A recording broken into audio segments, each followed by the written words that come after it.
En siglo XVII, a medida que los españoles comenzaban a extenderse por el continente americano, fueron abandonando gradualmente las islas frente a él, habiendo casi exterminado a toda la población nativa de la Española, Haití, una de las primeras islas descubiertas por Colón. Los conquistadores españoles lograron conservar solo la ciudad y el fuerte de Santo Domingo. Gigantescas manadas de vacas y cerdos, así como muchos caballos, se volvieron salvajes y comenzaron a correr libres por las interminables llanuras de la isla. Piratas franceses de Dieppe y Saint-Malo, de Brest y Bayona se asentaron en las rutas de los transportes marítimos de plata españoles, y establecieron en la ya desierta costa norte de la Española, una base operativa permanente para sus campañas de saqueo.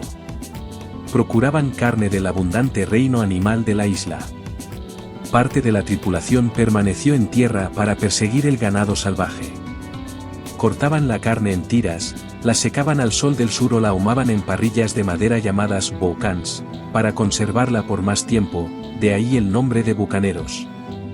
Este método lo aprendieron de las tribus Areguc locales que habitaban en Santo Domingo. Los Aregucs llamaron al método barbacoa. El escritor Alexander Olivier Esquemelin, que vivió entre ellos durante 6 años, los describió muy bien.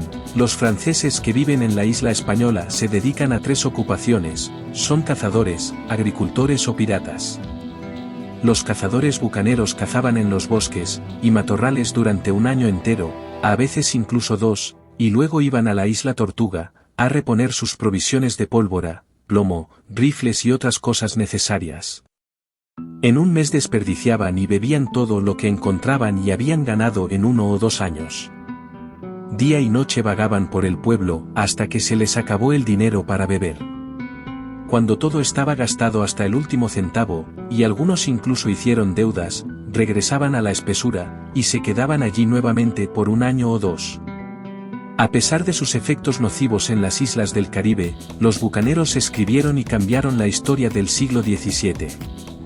Lucharon del lado de los ingleses, influyeron en las rutas comerciales, y también ganaron muchas batallas en las disputas territoriales del Caribe. Mientras que los piratas se limitaban únicamente a los mares, los bucaneros también saqueaban y en tierra. En año 1630, un grupo de franceses que habían sido expulsados de la isla de Saint Kitts se dirigieron a la isla española y a la cercana Tortuga, ahora parte de Haití.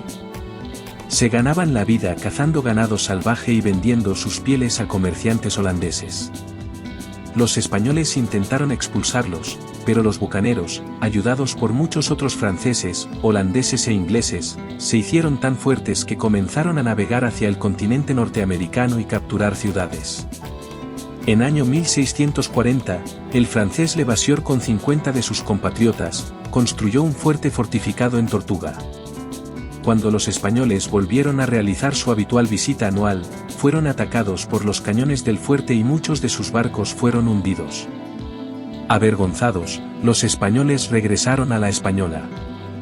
Levasseur se convirtió en gobernador francés de Tortuga y encabezó la comuna bucanera, que rápidamente perdió su carácter original de sociedad exclusivamente masculina. Cada vez llegaban a la isla más mujeres procedentes de Europa, principalmente de Francia, que se casaban a las pocas semanas. Los bucaneros, que ya tenían esposas y una casa, por regla general se establecían permanentemente en tierra, mientras que los solteros salían a saquear el mar. Desde el punto de vista de Londres, los bucaneros eran una forma barata de dominar a sus rivales de la época, los españoles. La corona inglesa autorizó a los piratas como corsarios, legalizó sus operaciones, a cambio, recibió una parte de sus ganancias. Los británicos invitaron a los bucaneros a establecer su base en Port Royal en Jamaica, y fueron autorizados por los británicos a atacar barcos y colonias francesas, holandesas y españolas, convirtiendo así a Port Royal en la ciudad más próspera del Caribe. Incluso se envió a oficiales navales para liderar a los bucaneros, por ejemplo Christopher Minks. En un momento dejaron de respetar el hecho de que Inglaterra estuviera en guerra con España, los Países Bajos o Francia. Los bucaneros o piratas desarrollaron una reputación de ser independientes, aventureros e incluso criminales por naturaleza. Las bandas de piratas estaban formadas principalmente por sirvientes o esclavos fugitivos, plantadores en quiebra, criminales, liberales y librepensadores. Para formar un grupo pirata, solo se necesitaba encontrar un barco adecuado para capturar, un buen viento en contra, y zarpar. Los bucaneros desde el principio comenzaron a ocupar Jamaica, La Española y Tortuga. Esos lugares eran bases ideales para los piratas, con sus grandes puertos, montañas rocosas, y zonas verdes que les ayudaban a esconderse sin ser detectados. Pero al mismo tiempo, esas zonas rocosas dificultaban el transporte y las comunicaciones para viajar a estos lugares. Los bucaneros se apostaron ilegalmente en esas tierras, y navegaron alrededor de ellas, acosando constantemente a los barcos mercantes. Algunos de los bucaneros más famosos fueron Henry Morgan, François Olone, Roch Brasil y Jean Barto. Una vez que los bucaneros se trasladaron de La Española a Tortuga, otros piratas de la región del Caribe, en su mayoría franceses, eligieron Tortuga como base. Se unieron a los piratas bucaneros en una sociedad, donde se aplican ciertas reglas de conducta. Ya no se les llamó hermanos de la orilla, sino que se les conoció como filibusteros. Los filibusteros se distinguían, porque navegaban en barcos pequeños y rápidos llamados filibotes, y atacaban no solo a lo largo de la costa, sino también mar adentro. Los barcos estaban comandados por capitanes selectos, pero también tenían reglas y leyes generales. Se aliaron con otros piratas, y participaron en operaciones importantes, como la incursión en Panamá en año 1671, o la batalla del Cabo López en 1697. Los filibusteros eran conocidos por su astucia, ingenio y coraje. La organización interna de los filibusteros se basaba en una disciplina firme, pero democráticamente fundamentada. Cuando alguien tenía una nueva estrategia, reclutaba un comando de filibusteros. También llegaron bucaneros de los bosques, y se concluyó un contrato escrito entre ellos, para el reparto del botín, la indemnización de los lisiados y todo lo demás necesario. Votaron por cada punto por separado. El juramento que hacían antes de adentrarse en alta mar, les obligaba a no esconder ni el más mínimo objeto de su botín. Y si alguien no cumplía el juramento, lo dejaban en una isla solitaria, equipado con un rifle, pólvora y una botella de agua. El navegante desempeñaba un papel fundamental, porque de él dependía lo que se cargaría desde el barco capturado. El capitán también disfrutaba de derechos especiales. El oro, la plata, las perlas y los ornamentos costosos siempre se consideraban botín. Con el tiempo, los filibusteros se instalaron en las Antillas. Formaron pequeñas sociedades internacionales, que luego fueron utilizadas por las potencias coloniales europeas para apoderarse de las tierras, y junto con otras tropas regulares, lucharon como corsarios. En 1625, los franceses se establecieron en San Cristóbal. Desde allí capturaron parte de Santo Domingo, Martinica y Guadalupe. 10 años más tarde, los holandeses desembarcaron en Tobago y Curazao, y los británicos en Jamaica y Barbados. Poco a poco los españoles se vieron obligados a abandonar las Antillas. Al final solo se apoderaron de Cuba y la parte más pobre de La Española.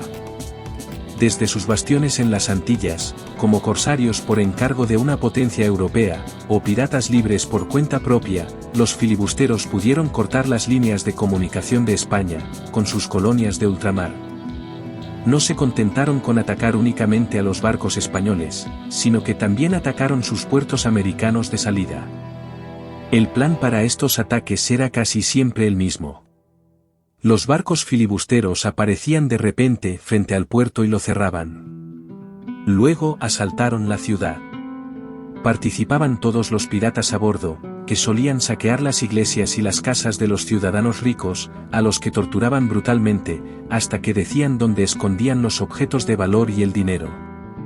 Al final, los filibusteros estuvieron incendiando la ciudad y luego desaparecían tan repentinamente como habían aparecido. Los últimos filibusteros desaparecieron a finales del siglo XVIII, cuando los estados europeos reforzaron su control sobre los territorios marítimos y firmaron acuerdos internacionales para combatir la piratería. Algunos de ellos se rindieron, otros fueron asesinados o capturados, y otros más se unieron a movimientos revolucionarios en América Latina. Algunos de los filibusteros más famosos fueron Laurent de Graaf, Michel de Grandmont, Jean-Baptiste Ducasse y Jacques Cassard. Así, los bucaneros y filibusteros eran dos grupos de piratas que operaban en la región del Caribe y el Océano Atlántico en los siglos XVII y XVIII. Estos grupos tenían mucho en común entre sí, como el odio a los españoles, el deseo de riqueza y libertad, el respeto a los tratados y al reparto del botín, la habilidad de navegar y luchar. Se apoyaban mutuamente y se reunían en asambleas generales, como la de Oyster Point en año 1667, o la de Petit Goave en 1697. Tenían sus propios símbolos y signos, como la bandera negra con una calavera y huesos, la bandera roja con una calavera y tibias cruzadas o la bandera roja con un reloj y huesos. Eran parte de una cultura pirata que evolucionó y cambió con el paso de los años. Si te ha gustado la historia, pulsa la campanita. Gracias y hasta la próxima.